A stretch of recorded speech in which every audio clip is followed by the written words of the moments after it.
تمہارا اللہ کون ہے؟ کون ہے جس نے آسمان و زمین کو بنایا؟ اور کون ہے جس نے تمہیں پیدا کیا؟ اور کون ہے جو تمہاری عزتوں کا مالک ہے؟ اور کون ہے جو تمہیں بیماری سے صحت دیتا ہے؟ اور کون ہے جو تمہیں عزت دیتا ہے؟ اس بات کو بتاؤ اپنے قریبی رشتہ دار کو۔ تو اللہ کے نبی صلی اللہ علیہ وسلم قریب کے ایک پہاڑ صفا پہاڑی پر آپ چڑھے، اور اس پہاڑی پر چڑھ کر کے آپ نے کہا یا صباحا، یا اس آواز پر مکہ کے بڑے بڑے سردار جمع ہو گئے، ابو جہل، عتبہ، شیبہ، اور مکہ کے جتنے لوگ تھے، اور جو نہ آ سکے انہوں نے اپنا آدمی بھیجا کہ جاؤ دیکھو کس نے پکارا ہے، کس نے آواز دی ہے۔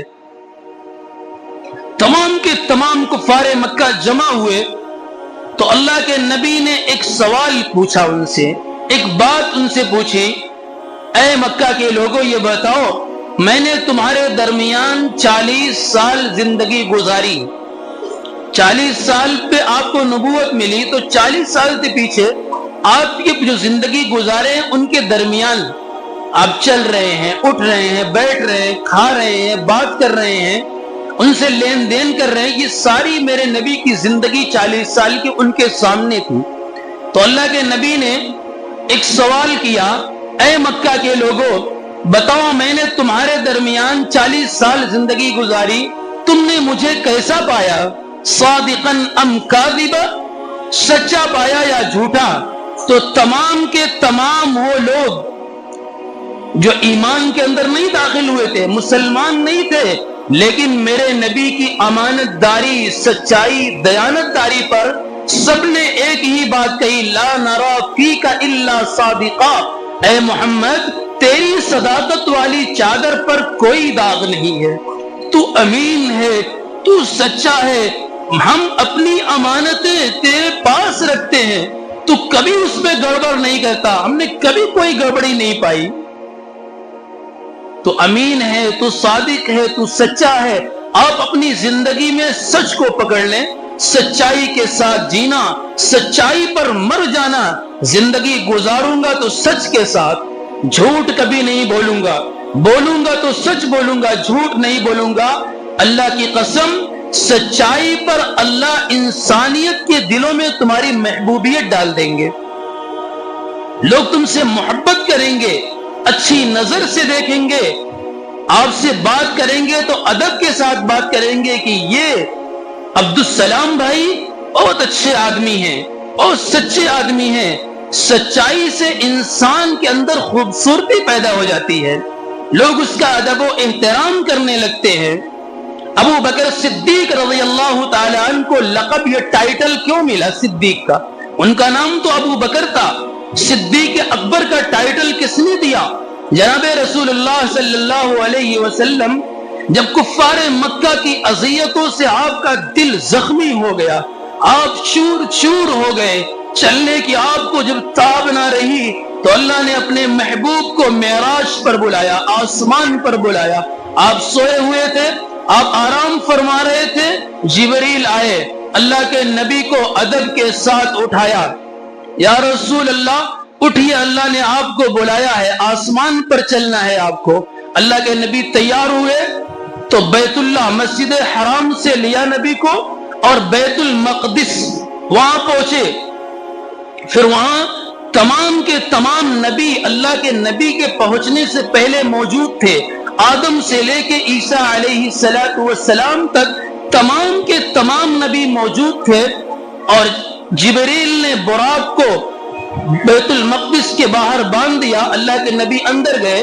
صفیں لگی، انبیاء کی صفیں لگی ہوئی ہیں، امامت کون کرے؟ جبریل نے آپ کا ہاتھ پکڑ کے آگے بڑھایا، یا رسول اللہ آج آپ امامت فرمائیں کہ پتہ چل جائے کہ آپ سید الانبیاء، نبیوں کے آپ سردار ہیں، سب کی نبوت پر آپ کی نبوت چھا گئی، آپ ساری انسانیت اور پورے عالم کے لیے آپ نبی بن کر کے آئے ہیں۔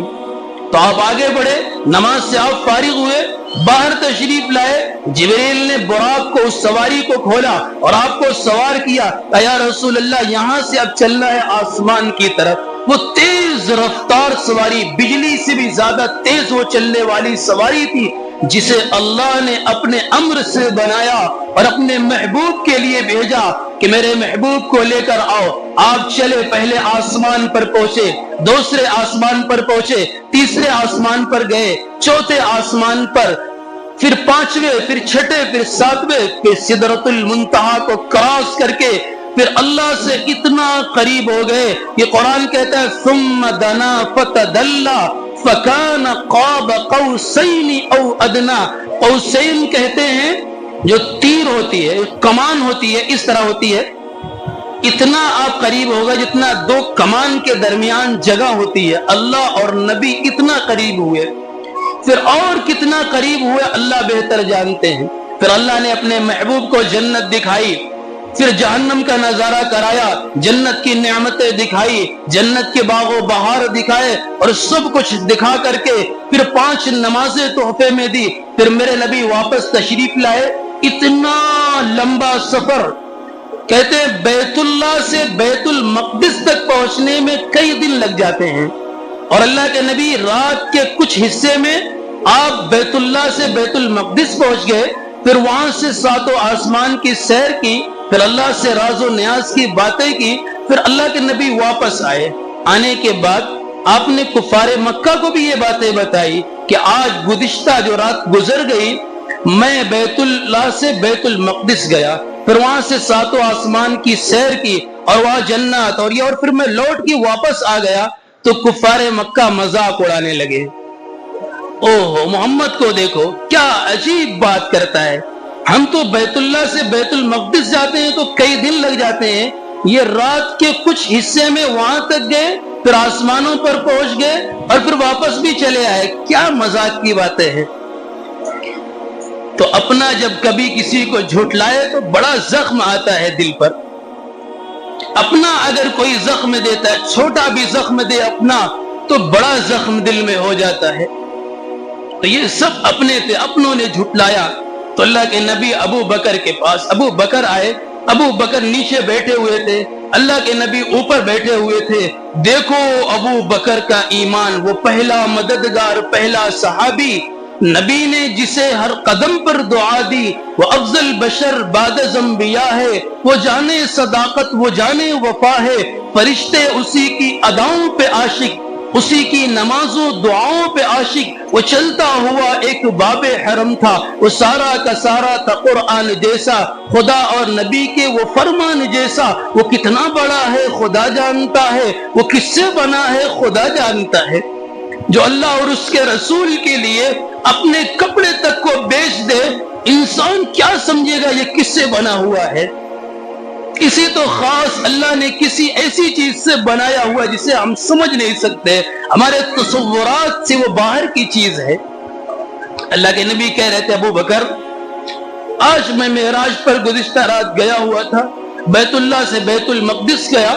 ابو بکر بیٹھے ہوئے ہیں، اللہ کے نبی ایک ایک بات بول رہے. ابو بکر میں بیت اللہ سے بیت الحرام گیا، بیت المقدس گیا. ابو بکر کہہ رہے ہیں صدقت یا رسول اللہ. پھر میں پہلے آسمان پہ گیا، صدقت یا رسول اللہ. دوسرے آسمان پہ گیا، صدقت یا رسول اللہ. تیسرے پر گیا، صدقت یا رسول اللہ. چوتھے پر گیا، صدقت یا رسول اللہ.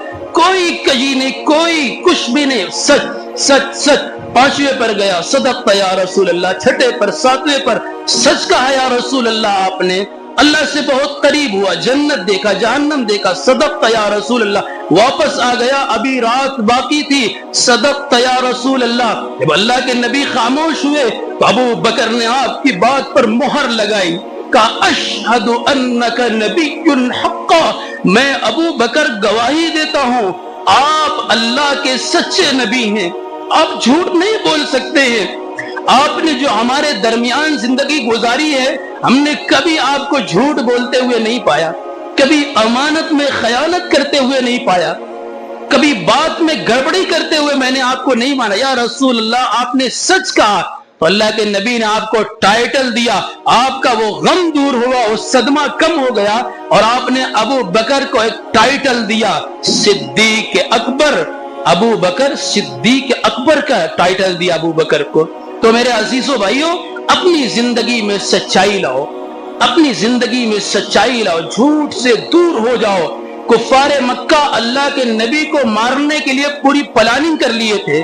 ایک دن یہ پلان طے ہوا کہ رات کے آخری حصے میں محمد کے گھر کو گھیرے میں لے لینا ہے، اور ہر قبیلے کا ایک ایک شخص اس میں شامل ہو، اور سب مل کر کے محمد کو مار دے، تو محمد کے رشتہ دار کس سے انتقام اور بدلہ لیں گے؟ میں جو باتیں آپ کو بتانا چاہ رہا ہوں، اس واقعے سے وہ بات کھل کر کے عیاں ہو جاتی، ظاہر ہو جاتی ہے کہ میرے نبی اپنی زندگی میں امانت داری، جھوٹ سے کیسے پاک رہے، وعدہ خلافی سے کیسے پاک رہے۔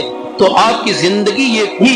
کفار مکہ نے رات کے آخری حصے میں اللہ کے نبی کے گھر پر گھیرا ڈال دیا۔ اللہ نے بتایا نبی جی، لوگ آپ کے مارنے کی پلاننگ کر رہے ہیں، آپ وہاں سے نکلے۔ تو اللہ کے نبی اپنے گھر میں تھے، اپنے داماد علی رضی اللہ تعالی عنہ کو بلایا، علی میرے بستر پر سو جاؤ اور میری یمنی چادر اوڑھ کر کے سو جاؤ، میں ہجرت کروں گا ابو بکر کے ساتھ، میں مدینے جاؤں گا، اور جب میں پہنچ جاؤں تو تم بھی کفار مکہ کی امانتیں جو ہمارے پاس رکھی ہوئی ہیں پیسے، اسے دے کر کے تم بھی چلے آنا۔ یہاں تو لوگ اپنے بھائی کا مال ہڑپ کر کے کھا جاتے ہیں، امانت میں خیانت کر بیٹھتے ہیں، وعدہ کرتے ہیں تو وعدہ خلافی کر جاتے ہیں۔ 10,000 روپے اپنے بھائی سے قسم کھا کر کے لیا کہ میں آپ کو 5 تاریخ کو دے دوں گا، وہ اپنی ضرورت کے لیے وہ پیسہ رکھا ہوا تھا، تمہیں دے دیا، 10 تاریخ جب آئی تم نے امانت میں خیانت کر دی، وعدہ خلافی تو نے کر دیا، اس بھائی کا سارا سسٹم بگڑ گیا، سارا نظام بگڑ گیا، جسے دینا تھا، جو کام کرنا تھا، اس کا سارا سسٹم بگڑ گیا۔ وعدہ خلافی کا یہ نقصان ہوتا ہے کہ خونی رشتے آپس میں دشمن بن جاتے ہیں۔ پیسہ اتنا بڑا دشمن ہے، اگر اس میں خیانت ہوئی اور وعدہ خلافی ہوئی تو آپس میں بھائی بھائی کا رشتہ اتنا بگڑ جاتا ہے کہ بات چیت تک بند ہو جاتی ہے۔ اور اللہ کے نبی نے فرمایا، مومن کے بارے میں فرمایا، کسی شخص کے لیے یہ بات جائز نہیں، غالباً ابو داؤد شریف کی روایت ہے، کسی مسلمان کے لیے یہ بات جائز نہیں کہ اپنے مسلمان بھائی سے 3 دن سے زیادہ قطع تعلق رکھے، یعنی بات چیت بند رکھے۔ جس نے 3 دن سے زیادہ بات بند کر دی، اسی حال میں مر گیا تو وہ جہنم میں جائے گا۔ اللہ کے نبی نے علی رضی اللہ عنہ کو بستر پر سلا دیا، اور اللہ کے نبی گھر سے نکلے، کفار مکہ سب کھڑے تھے مارنے کے لیے۔ اللہ کے نبی نے قرآن کی ایک آیت پڑھی، وَجَعَلْنَا مِن بَيْنِ أَيْدِيهِمْ سَدًّا وَمِن خَلْفِهِمْ سَدًّا فَأَغْشَيْنَاهُمْ فَهُمْ لَا يُبْصِرُونَ، اور ایک مٹھی مٹی اٹھائی آپ نے اور یوں پھینکی، سارے کفار مکہ اندھے ہو گئے، یوں آنکھیں ملتے رہ گئے، اور آپ ان سے یوں ان کے قریب سے راستہ چیرتے ہوئے آپ نکل گئے، وہ اپنی آنکھیں ملتے رہ گئے۔ اللہ نے آڑ بنا دیا اور ان کی نظروں سے اپنے نبی کو چھپا کر کے نکال دیا کہ وہ دیکھ نہ سکے۔ علی میں چلا جاؤں گا، میرے پاس کفار مکہ کی جو مارنے کے لیے آئے ہوئے ہیں، ان کی امانتیں میرے پاس رکھی ہوئی ہیں، جب میں چلا جاؤں تو ان کی امانتیں ان تک پہنچا کر کے تم بھی مدینہ چلے آنا۔ یہ ہے امانت داری۔ اس لیے میرے نبی نے فرمایا، اللہ کے نبی نے فرمایا، میرا امتی، اللہ تو نبی اپنی امت سے اتنا محبت فرماتے تھے، پھر آپ نے اپنی امت کے لیے منافق کا لفظ کیوں لایا؟ حدیث میں نے جو پڑھی اس میں منافق کی 3 نشانی بتائی گئی۔ آیت المنافق 3، اذا حدث کذب واذا وعد اخلف واذا اؤتمن خان۔ منافق کی 3 علامتیں ہیں۔ نمبر 1، جب بات کرے تو جھوٹ بولے۔ نمبر 2، جب وعدہ کرے تو وعدے کو پورا نہ کرے، کل آپ کو انشاءاللہ پیسہ دے دوں گا، کل آپ کو، آج ہم کو دے دیجئے، کل آپ کو ضرور پیسہ دے دوں گا. کل آیا نہیں دے رہے، ارے پیسہ ملا نہیں، کیا کروں؟ جس نے میرے بھائی آپ کو پیسہ دیا تھا ہو سکتا ہے کہ وہ اپنے اہم ضرورت کے لیے رکھا ہو اور وقت پر آپ نے نہیں دیا، اس کا سارا سسٹم بگڑ گیا. سارا سسٹم، وہ دواخانے اپنے بچے کو لے کے جانے والا تھا، آپ نے وعدہ خلافی کر دیا. اور امانت رکھی جائے تو امانت میں خیانت کر جائے. میں نے دیکھا ہے، بہت قریب سے دیکھا ہے، آپس میں دو بھائی ہوتے ہوئے، ایک ماں کی چھاتی سے لگ کے دودھ پینے والے دو بھائی، مال بیچ میں آیا، مہینوں سے بات نہیں چل رہی ہے، بھائی بھائی سے نہیں بات کر رہا ہے، اور یہاں تک دیکھا گیا ہے کہ مار دھاڑ کی نوبت آ گئی ہے پیسوں کی وجہ سے. آپس میں بات چیت نہیں ہو رہی ہے، وہ اس کی برائی کر رہا ہے، وہ اس کی برائی کر رہا ہے، وہ اس کے لیے نفرت کی باتیں کر رہا ہے. اس لیے میرے نبی کی جو باتیں میرے عزیزوں بھائیوں ہیں وہ بہت پوائنٹ کی باتیں ہیں. اس لیے میرے نبی نے فرمایا کہ جس کے اندر یہ تین چیزیں ہیں اس کے اندر منافقت پائی جاتی ہے. منافق بات میں جھوٹ بولتا ہے، امانت میں خیانت کرتا ہے، وعدے کو پورا نہیں کرتا. اگر میرا امتی ہوگا تو وہ تین عمل نہیں کرے گا. وہ بات جب کرے گا تو پکی ٹھکی سچ بات کرے گا. وعدہ کرے گا تو چاہے وہ کٹ جائے وعدے کو پورا کر جائے گا. امانت کوئی اس کے پاس رکھے کہ 5,000 روپے رکھ لیجئے، میں آپ سے لے لوں گا فلاں تاریخ تک، اس میں خیانت نہیں کرے گا، حتیٰ کہ اس نے جو پیسہ جو نوٹ اسے دیا ہوا ہے اس کو بھی نہیں چینج کرے گا وہ بلا اجازت.